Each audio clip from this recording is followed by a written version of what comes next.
Bonjour à tous, soyez les bienvenus sur le plateau de C'est le Sud. Les femmes sont mises à l'honneur au Dog Village avec cette exposition Femmes du 3e millénaire que vous pourrez découvrir en ce moment. Pour nous présenter cet événement, Marie-Laure Bardy, Larimonière, bonjour et bienvenue sur ce plateau à distance.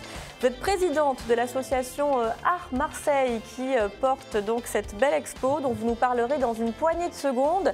Laissez-moi vous présenter nos deux chroniqueuses du jour, parce que c'est une émission très féminine aujourd'hui, tiens, qui colle bien à l'exposition. Marie-Blanche, bonjour. Bonjour Alexandra, bonjour à tous. Sélection littéraire de la semaine, bien sûr, comme chaque mercredi. Oui, et aussi on mettra des femmes à l'honneur, notamment on mettra Berthe Morisot, une peintre impressionniste du 19e siècle, avec une biographie.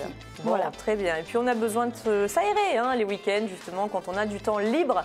Et Aurélie, chaque semaine, nous propose une belle idée de sortie dans la région. Et cette semaine, qu'avez-vous choisi pour nous, Aurélie? Les sources de l'Uvonne et leurs magnifiques couleurs. J'en ai souvent entendu parler des sources de l'Uvonne et j'ai hâte de les découvrir en votre compagnie. Bon, voilà pour le sommaire. On va démarrer donc avec notre invitée Marie-Laure Bardy, Larimonière. Et cette exposition, Marie-Laure, qui, comme je le disais, a démarré au Dog Village, mais ce n'était pas gagné, puisque suite aux dernières annonces gouvernementales, vous avez cru devoir l'annuler. Et finalement, vu le lieu, les Dog Village, qui sont en partie en extérieur, vous avez pu la maintenir. Donc, ouf, sauvé, j'ai envie de dire. Oui, tout à fait, c'est exactement ça. De toute façon, je comptais vraiment sur Anne Boucher et Cindy, qui sont des femmes absolument merveilleuses. C'est très souvent qu'il y a des expositions au Dog Village. C'est un lieu emblématique qui a l'habitude donc de faire des expositions plutôt haut de gamme. Le lieu s'y prête et vraiment je suis ravie d'être présente au sein des docks parce que plusieurs personnes sont déjà passées dans cette exposition, dont des gens extrêmement célèbres sur Marseille. Donc passer juste après, c'est un tel honneur que vraiment je suis ravie. J'imagine. Alors parlez-nous de la thématique, donc autour des femmes, femmes du 3e millénaire. Comment justement avez-vous choisi ce thème? Quel a été l'élément déclencheur pour mettre en place cette expo? Alors l'élément déclencheur a été très simple. Il y a un potentiel absolument merveilleux dans cette ville. Un potentiel d'artistes, un potentiel de femmes. Moi, au travers d'Art Marseille, depuis 1 an et demi, je travaille essentiellement sur la photographie, la jeune photographie émergente sur Marseille. Et je me disais, nous arrivons à l'aube du 3e millénaire. Est-ce que nous sommes toujours confrontés au même sujet? Est-ce que nous devons toujours nous battre? Est-ce que nous sommes toujours dans l'ombre? Quelle est la place que nous devons nous octroyer aussi bien dans la photographie, dans le monde artistique, mais aussi notre place en tant que femme? Et lorsque j'ai fait faire l'affiche, je voulais qu'il y ait quelque chose de très doux. C'est-à-dire, je voulais passer un message, non pas d'opposition avec la gente masculine, mais bien au contraire, de pouvoir être en lien avec eux. D'où le fameux F qui vient se poser délicatement sur l'épaule de cet homme.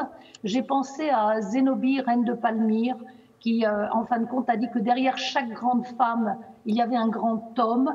Et moi, le message que je voudrais faire passer dans cette exposition, c'est de se dire que derrière chaque grande femme, mon serait souhait qu'il y ait aussi un homme merveilleux qui nous aide justement à franchir ce cap du 3e millénaire. C'est joli. Alors oui, beaucoup d'interrogations autour de la place des femmes aujourd'hui. Est-ce que c'est justement aussi la réflexion qu'ont pu avoir les photographes qui ont réalisé les clichés, puisqu'il ne s'agit uniquement de photographes femmes présentes dans cette expo? Voilà, tout à fait. Alors, j'ai demandé à ces femmes qui d'habitude travaillent plutôt sur l'architecture ou sur le paysage, elles ont des comptes Instagram extrêmement intéressants. Je leur ai demandé spécifiquement de travailler sur ce thème de la femme. Par exemple, la photo que vous voyez là, que vous présentez, je posais la question aux hommes en disant, voilà, j'ai changé, je n'ai plus le même visage, je n'ai plus le même corps. Est-ce que tu me gardes? Parce qu'il y a toujours des choses plus intéressantes. Donc, je voulais vraiment montrer qu'au travers de la photographie, la femme pouvait avoir à la fois sa place au niveau artistique, mais aussi au niveau de l'humour. Et vraiment, elles ont toutes fait des choses extraordinaires. On est confronté tous les jours dans le monde du travail, on est confronté à être quand même un petit peu sexy, et malgré tout, on continue à ranger les placards, on continue à faire la vaisselle, on continue à mettre des dosettes dans la machine à laver. Alors, est-ce que nous devons être cantonnés que là, ou au contraire avec beaucoup d'humour? Est-ce que nous pouvons travailler en complémentarité avec nos compagnons, nos maris, nos hommes, nos amants, pourquoi pas? Voilà. Et puis il y avait un très beau travail sur cette femme Iris là que vous dévoilez, qui était un travail de mémoire. Elle a travaillé sur un mur de mémoire avec ses grands-mères. Elle les a photographiées, elle a mis des liens de laine et à un moment donné, elle a dit « moi, je ne peux plus porter ce poids, alors voilà, je m'allonge et je vous demande de vous endormir dans votre sommeil parce que ces grands-mères, l'une était juive hongroise et l'autre était allemande et faisait partie du mouvement hitlérien. Donc évidemment, c'était assez lourd à porter. Et puis ensuite, Iris a fait un joli travail d'introspection sur elle en faisant des autoportraits.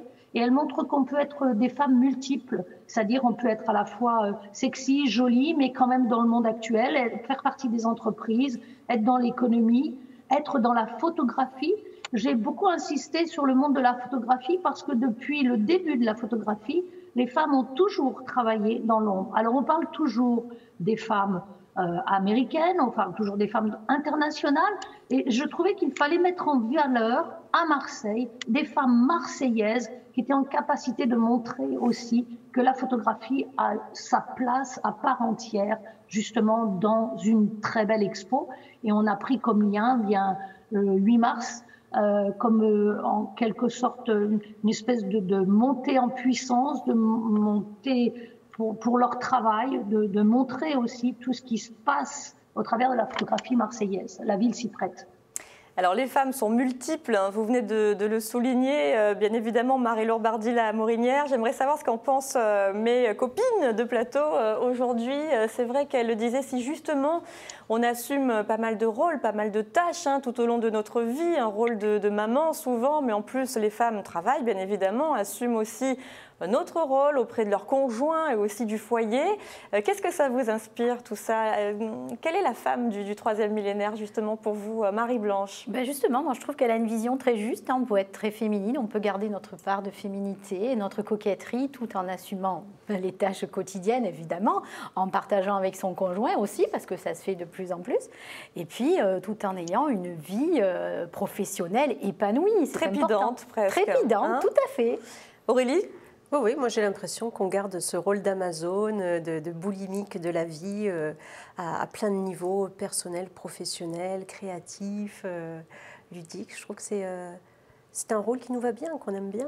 Des femmes pleines de ressources, Marie-Laure Bardy. Alors, il est vrai que les photographes que vous représentez sont peut-être issus de la jeune génération d'artistes photographes. Il est intéressant peut-être de voir quelle est leur vision au travers de leurs clichés de la femme d'aujourd'hui. Quel bilan vous pouvez tirer justement des clichés que vous avez pu afficher au Doc Village?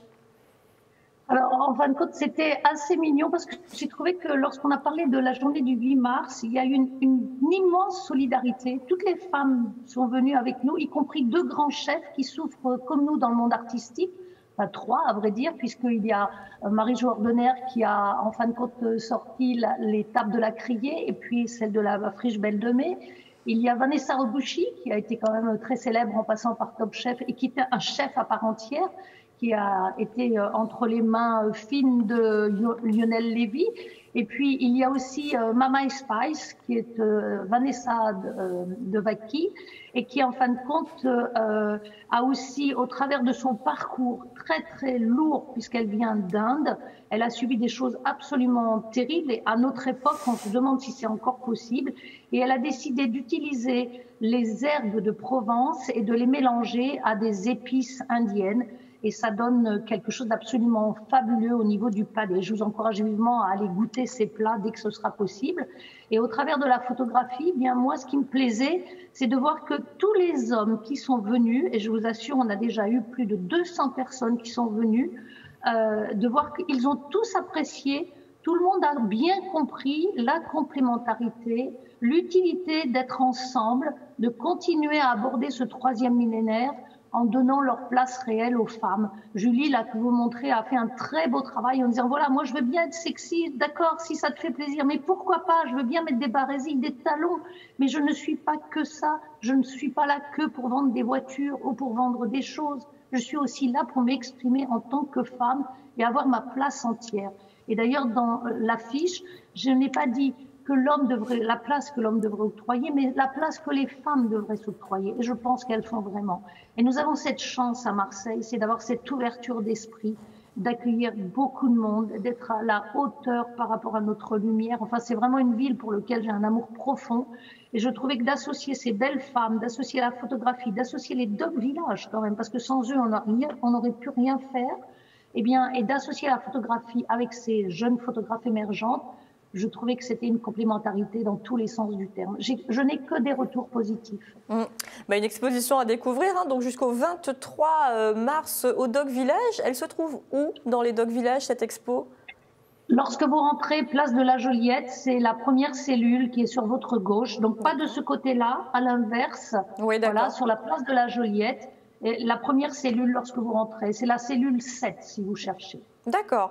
Et est-ce que pour finir, vous pouvez nous dire un mot sur votre association Art Marseille que vous présidez. Donc vous le disiez au tout début de cette interview, une association qui promeut plutôt l'art photographique en priorité ? Oui, tout à fait.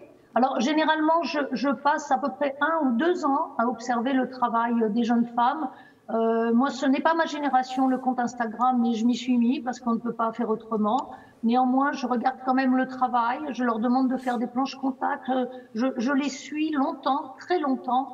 Et puis ensuite, on leur propose de faire une exposition. Le but, c'est de les sortir de l'ombre, qu'elles aient une première très belle exposition. Et ici, alors là, c'est vraiment merveilleux au Doc, on ne peut pas faire mieux. Et qu'elles puissent enfin avoir d'autres expositions, qu'on les regarde, qu'on voie leur travail. Alors il y a des femmes qui sont plus ou moins jeunes, il y en a qui sont revenues à la photographie, il y en a qui en faisaient déjà auparavant. Et j'attache beaucoup d'importance à promouvoir justement les premières fois. Et c'est le but de l'association Art Marseille. Alors nous ne vivons que par un système d'adhésion, mais nous sommes ravis d'être présentes et ravis d'être au Doc, évidemment. Merci beaucoup Marie-Laure Bardy, la Morinière. Donc cette expo, je le rappelle, Femmes du 3e millénaire à découvrir en ce moment même, donc au Doc Village à Marseille.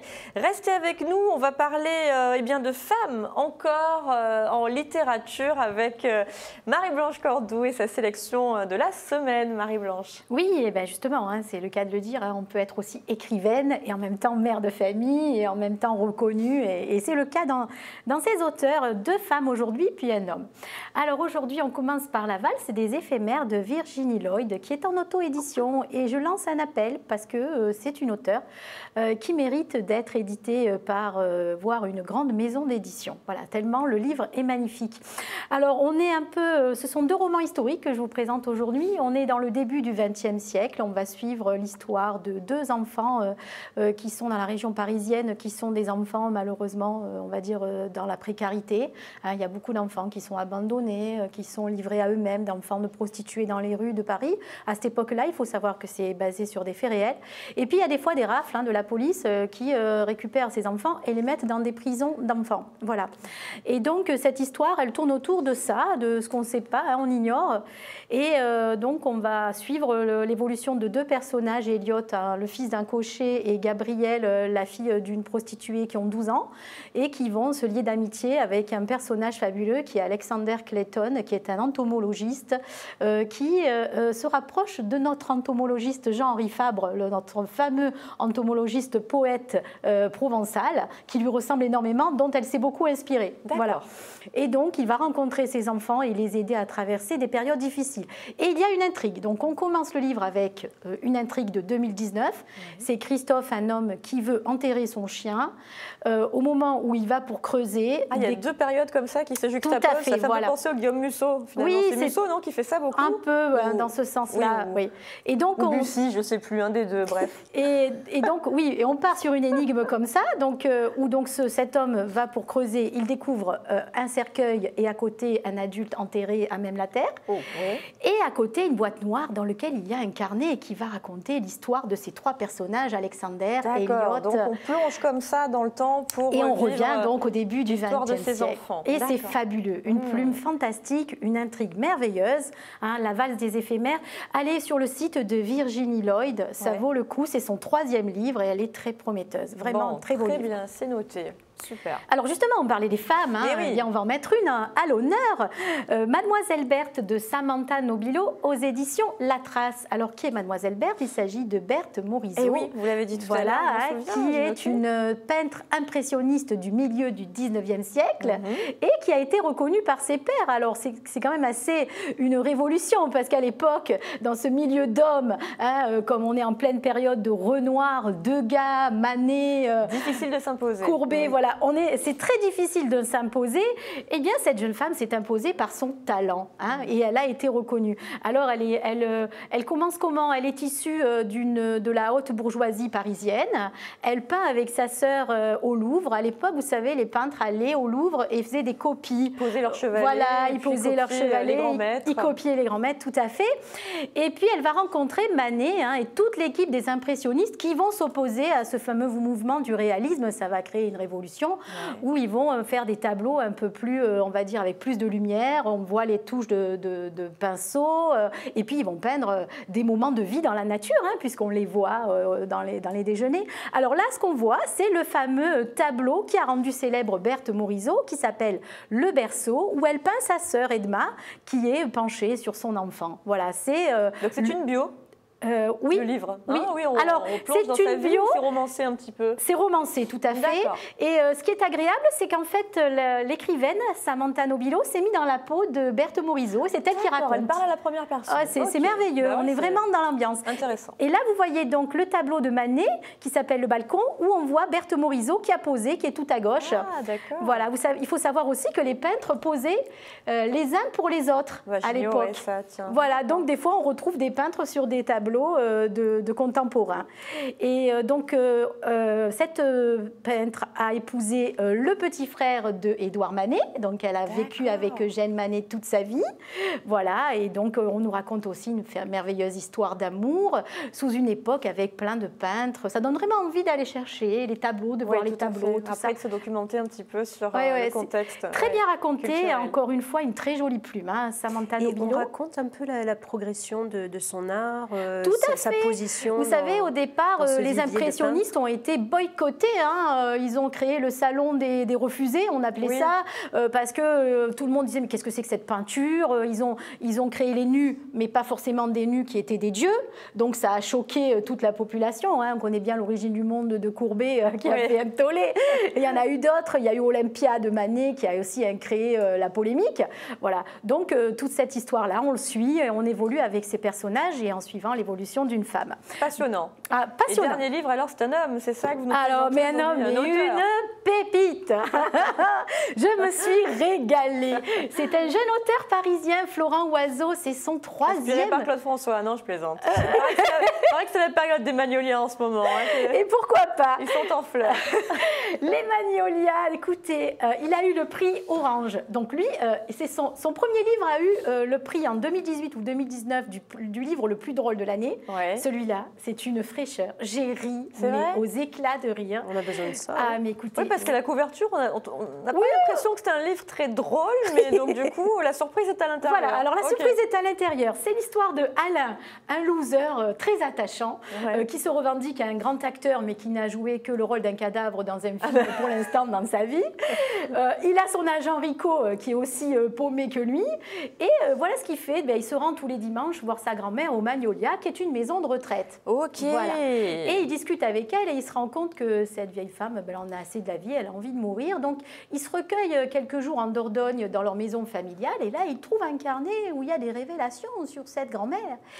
Et donc, c'est le journal intime de la grand-mère d'un oncle qui fait des révélations sur elle. Voilà. Et donc, on suit ces péripéties de cet homme qui est farfelu. Alors, figurez-vous qu'il a une passion, c'est qu'il il invente des noms de poneys. Parce qu'il s'est rendu compte qu'en fait, on dévalorisait les poneys au détriment des chevaux. Les chevaux leur donnent toujours des noms, Dame de Pique, etc. Assez majestueux. Et les poneys, c'est Carambar, Jumper, Pépito. Voilà. Alors lui, ça le travaille. Il se dit, qu'est-ce qu'on pourrait donner aux poneys pour les revaloriser un petit peu. Voilà. Et on est dans cette ambiance-là, du début à la fin. C'est sympa, si on a envie de passer un bon moment. Ah, voilà, c'est d'une fraîcheur absolue. Je vous le recommande. Florent Oiseau, Les Magnolias, aux éditions Pocket.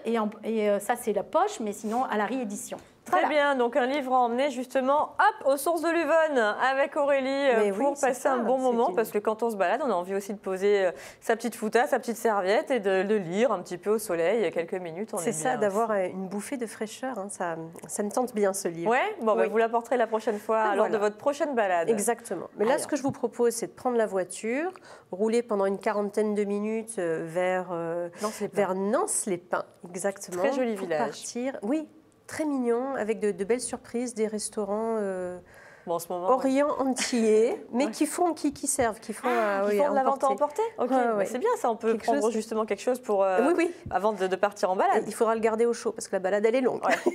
Ah. Et puis à partir de là, eh bien, on va découvrir les sources de l'Yonne. Et puis c'est quelque chose de merveilleux.